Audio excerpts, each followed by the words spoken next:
welcome to Alongside Lauren. I'm Lauren, and I am thrilled that we get to spend a little bit of time together on this Sunday afternoon as I get myself prepared for the week ahead, a week that is full of family and friends and food and memories, good ones, I hope. It does mean that our standard meal plan is fine, is a little bit loosey-goosey, which Heath, my husband and sous chef, tells me is really good for me, of course. But to begin with, we are going to be starting with a traditional Sunday roast night dinner, which is a pork knuckle, which, I'm just about to add some veg to. But, it's already smelling and looking amazing. So we've got here a pork knuckle that I have got cooking away on a bed of onion. And I am popping in a whole apple, or 2 whole apples, I should say, and a ridiculous amount of potato, because it's based on a Nigella Lawson recipe, so of course there's a ridiculous amount of potato. We've made Nigella's pork knuckle a couple of times. The first time I actually made it, Heath was away, and it was so delicious that I think I came very close to calling him at a ridiculous hour, because he was in Europe at the time, just to tell him how amazing the pork was. There is a slight possibility that I was a little bit ambitious with the size of the container that I've got. But that's all right.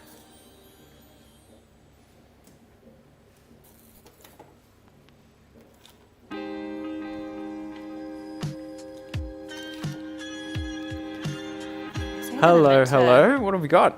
Ooh, look at that. We have a lot of potato.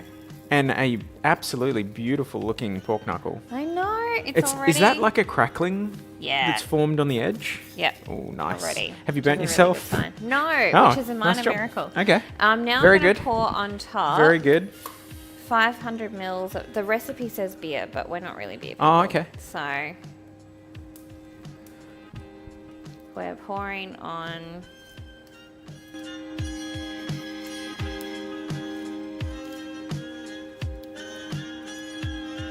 500 mils of wine. Oh, that's wine? Yes. Now, you might say, that looks like quite interesting wine, Lauren. And that is because I had cooked Is it medieval?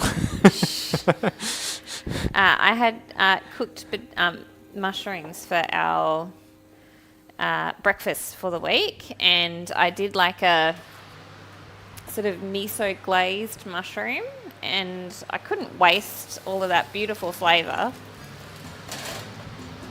So, oof.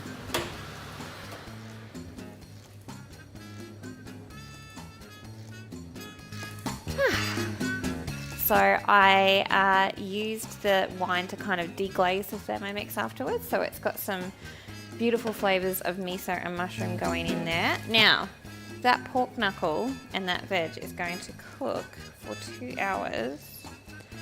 So we'll just live stream for 2 hours? Oh my god. No. Like, I'm fine with that, but people would find that unbearably boring. Maybe.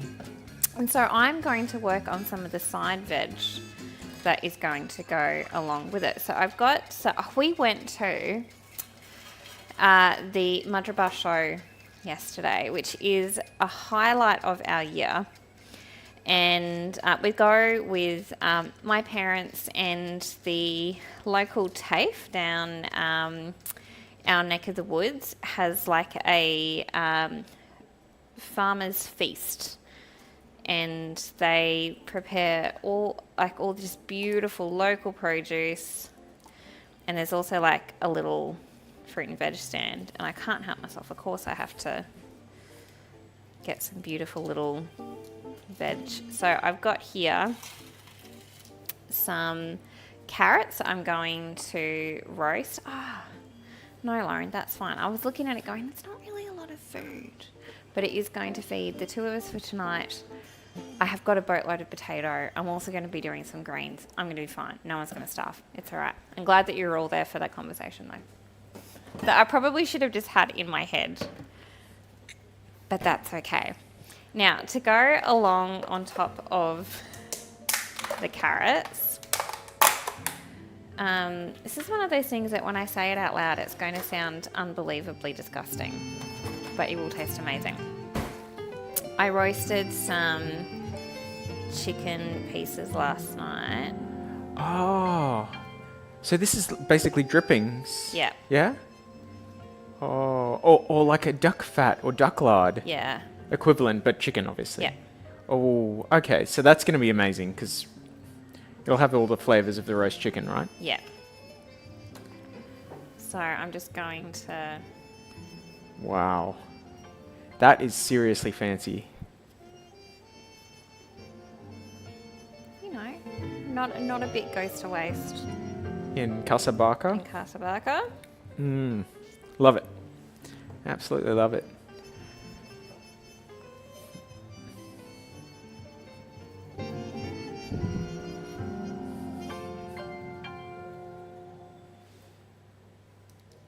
Should I chop up a couple more just standard carrots to go in there, do you think?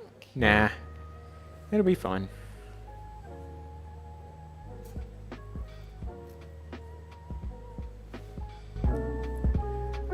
So I noticed next to your carrots, you've got a heap of carrot stems. I do. So this is, I guess, part of the other inspiration for the dish. So I will. But I'm actually just gonna rest. I'm trying to decide how to flavour them. I'm kind of just singing to myself while I go, oh, I don't know, maybe we could do that. Oh, we could do this, or maybe we could do that. Which just makes me seem very well balanced as a human being. no, just you like to sort of Fly by the seat of my pants. try different things Okay. at random. I feel as though Oh yeah, chicken salt roasted with carrots a roasted chicken with the roasted chicken makes sense to me. is the classiest addition that I can make to that. So I'm just going to put that into the air fryer now. And then we can, so what I found is I kind of like doing the sides a little bit early when you can get away with it. And then just like having them kind of either at room temperature or warming them up, because it just takes all of the pressure out of it. Now, as he said, I do have the carrot tops from the fancy Dutch carrots that I got from the little sort of grocery place yesterday. And Heath was shocked and amazed that carrot tops are actually edible.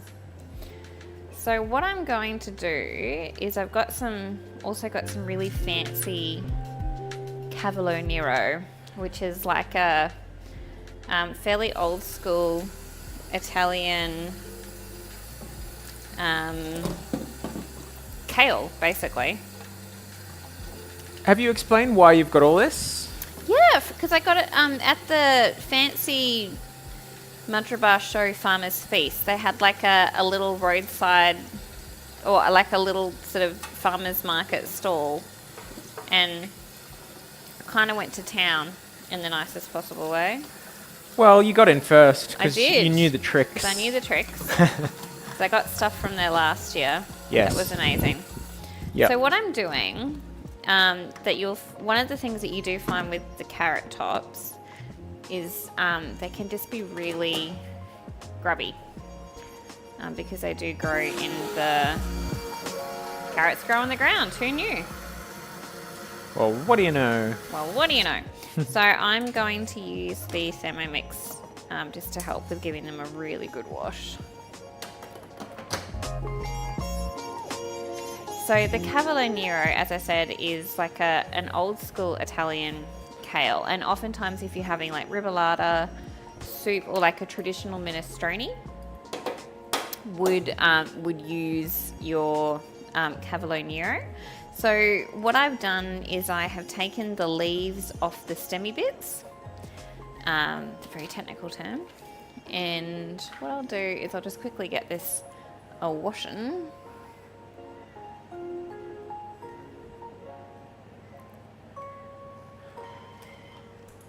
Sorry, it'll be loud. So while that's washing away, what's the difference between regular spinach and cabala? Cavallonero. So it's a closer relative to kale. Okay. So it's a brassica. So it's got all of those like wonderful nutrition that you get from a kale. Right. But the leaves are a little bit more tender and they're kind of almost a little bit more cabbage-like. Okay. But the stems, just like with kale, are quite tough. And so we won't eat them in this, but they're perfectly edible and they're actually really good for you. Great source of fiber. So what I will do is I'm going to chop these up.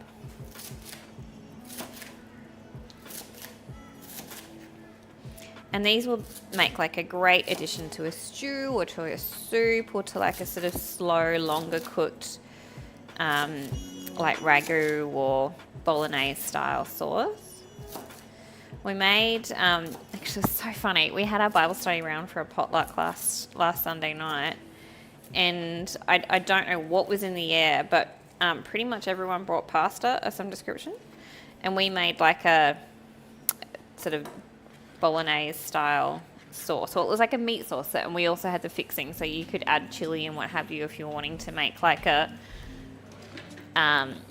very Anglo nacho style dish. But I cooked it all in the slow cooker, and it was fine. But because there was so much of it, it just was like it struggled to kind of get it to a really high temperature. And I don't know, it just wasn't quite as nice as my normal bolognese, which is a shame because I made enough to feed a small country. Now that was a good trick for filling a bag, I must say. I don't know if everybody has chopping boards that are flexy like that, but how handy is that? Good trick. So I like to sort of keep a bit of an eye on how many serves of veggies we're getting during the week. Poor Heath, the man We gets do so eat much lots fibre of vegetables. consumed. And so what you'll find is one serve of vegetables is 75 grams. So I'm just a bit interested to find out like how many serves of vegetables are in there. That's 46 grams. So that's like just under half a full serve of vegetables. And when you think about it, most of the time you would take just the leaf bits out and then you would chuck that. But that is a great way to add in a little bit of extra fibre, a little bit of extra nutrition and interest, I think. And so it's going to go into my freezer of fun. Yeah, when you say interest, I think, do you mean like the mouthfeel? Yeah, like I you think get a bit of crunch, sort a bit of... texturally, it just Yep. makes it a little bit Yep. interesting. So those carrot bits have been nicely washed, but you can see, like, even though I'd given that a rinse, there's still, like, that water is pretty cloudy. Trust me, that water is pretty cloudy. Well, that's great. It means that we're not eating dirt, so that's a win. I'm a big fan For of not everybody. eating dirt. So I've got here my cavallonero that I'm going to shred. So basically what we're doing is we're going to make like a sort of a sautéed green in essence.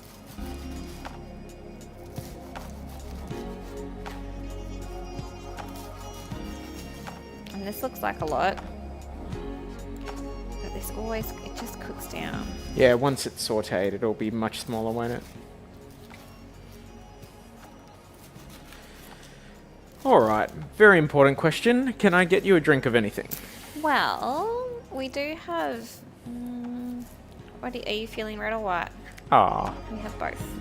well, pork knuckle. Yes. We could do white. Okay, Yeah? cool.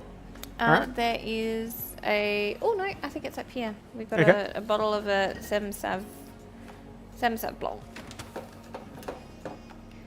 So I've got our... You don't mean the... oh, you mean this one? Yes, Got it. Sem Sav Blanc.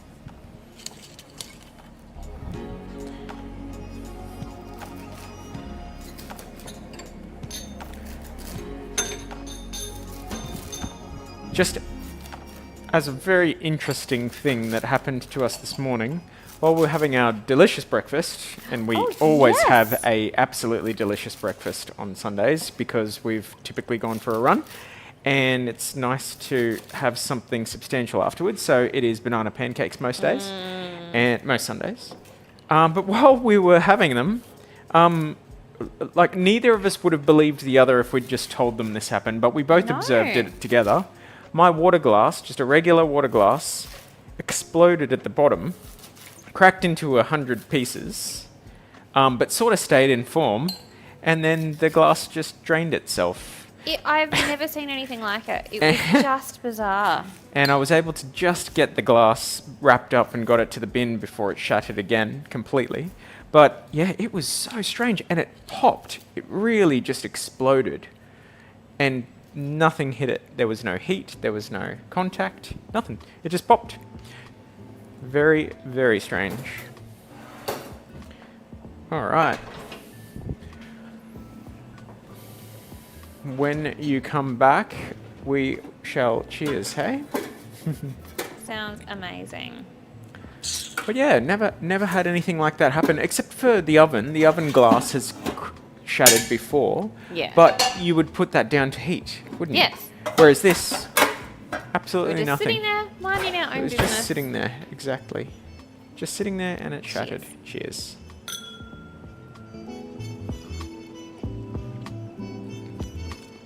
I hadn't had this one, I don't think. So yeah, it's not bad. It's Not nice. bad at all. All right. So, I am going to just get that hot warming, and I will get my olive oil, which is here.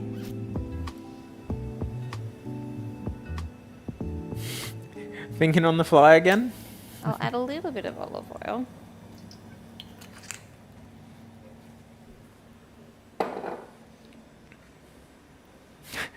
Have a little sip of wine. Very important. It is very important. And I will get some garlic butter. Oh yeah, here's some you prepared early. Yeah. And anchovies. I love anchovies. Actually, it is quite fitting that we have anchovies or something from Nigella.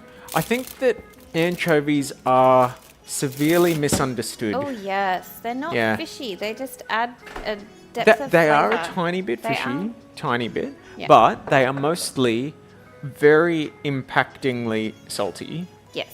And so a tiny bit of them goes a long way, and it's really good. We really stand by it. Yeah. Alright, And so I'm just going to add in garlic and onion that I have chopped, beautiful. and we'll just let that cook away.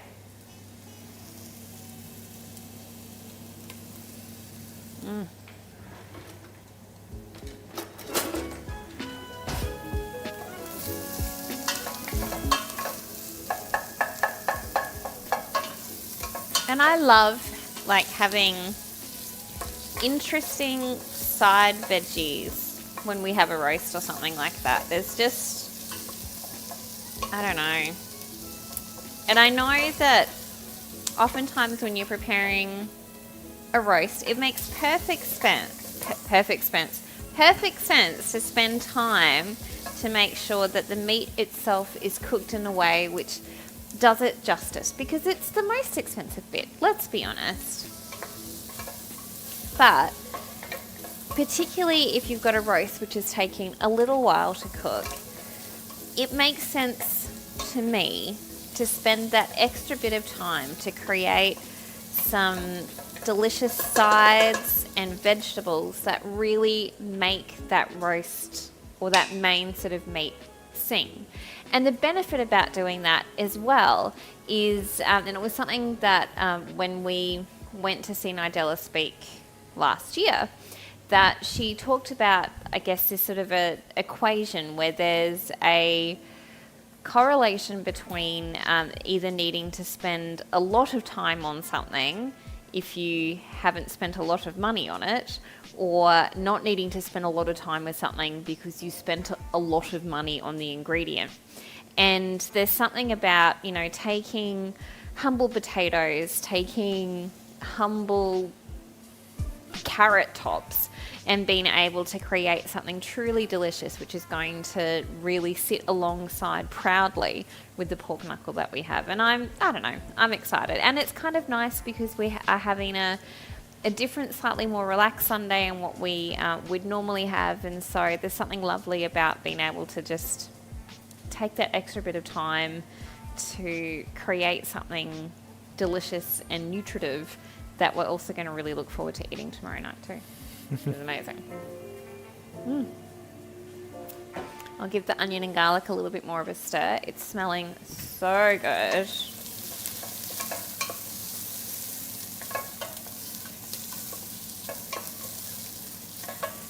Yep, the smells are flowing around the house.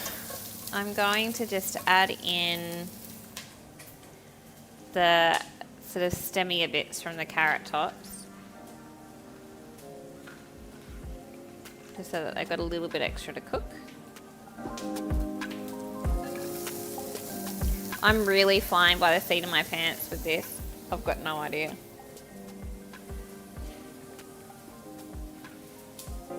But that's alright. The worst thing that will happen is it doesn't taste amazing. Well, the two of us are having it, so... Exactly. It's not like we're feeding the queen. No.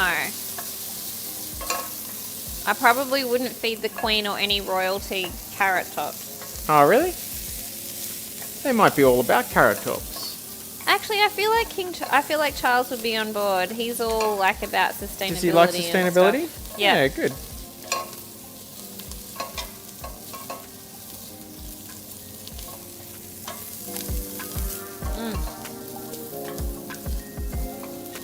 So someone, when I was doing a bit of research online to figure out what we could do with the carrot tops, had kind of described the flavour as being like a cross between parsley and beetroot greens. So there's a lovely kind of earthiness to them, which hopefully is not just because I didn't clean the dirt off properly. Alrighty.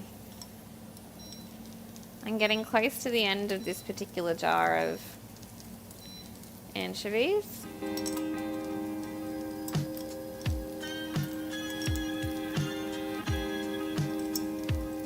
Slippery little sucker.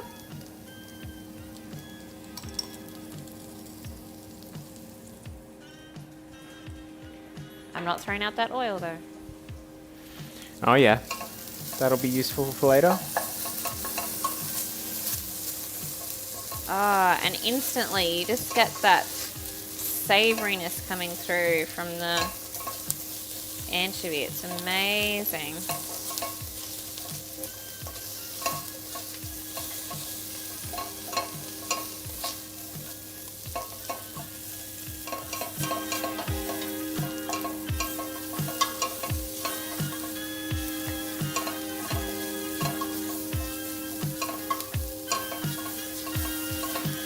So while that anchovy kind of just melts away, I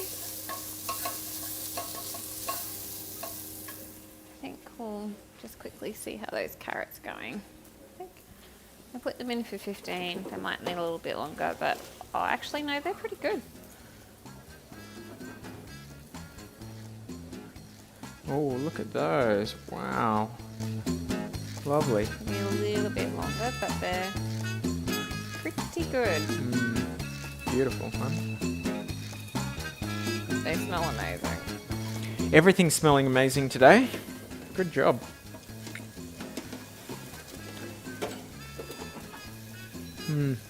That is the one main thing that just misses from the live stream. You can't smell it.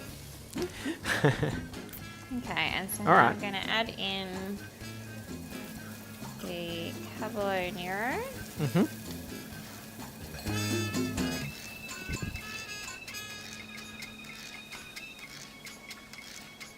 And the carrot tops as well.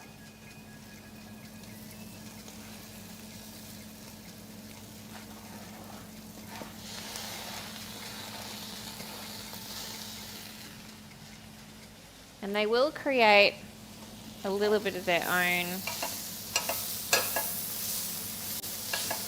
liquid.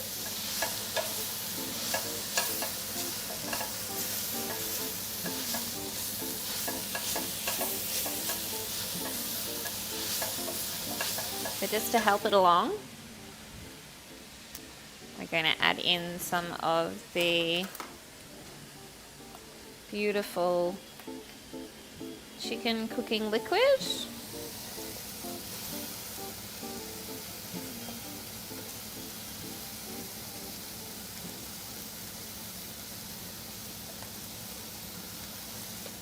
And it's kind of a bit, I'm trying to think of a word that's not gelatinous, but it is a little bit gelatinous. And that is just the collagen cooking out from the chicken because it's cooked on the bone. Chicken jelly. It doesn't sound great, but No, it it does is not. amazing. It's kind of the base of like broths and stuff, right? Exactly. Yeah. Well, that's what like a bone broth is. That it's sort of cooked long enough for that sort of collagen. Broth is very popular at the moment, I feel. Yeah.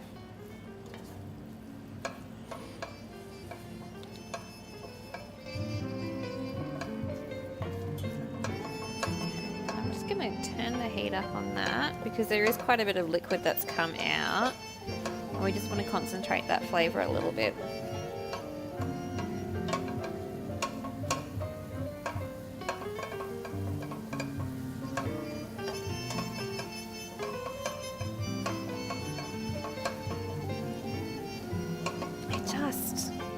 It smells really good.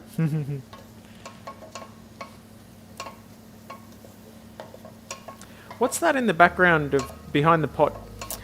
I roasted some pumpkin. So when we cut pumpkin, Heath did the duties today of cutting pumpkin. It's a good way to not skip arm day. But we eat the pumpkin skin because you can. And so we will just cut up a pumpkin, put the bigger bits into the freezer. And the pumpkin skin we cut up into smaller pieces and roast it and then have it with breakfasts. So we've got enough breakfast for this week, but I will also put those into a container and we will freeze those for breakfast in future weeks. So it's a great way to kind of just cut up the pumpkin, know that it's going to get used. This particular pumpkin we got for 99 cents a kilo, which is a really good price.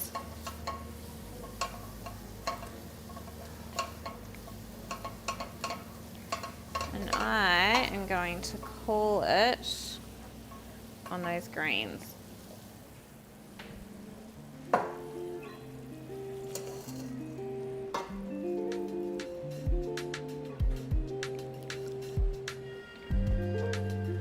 Oh, the flavour from the anchovy and from that little bit of chicken stock, just Thank you.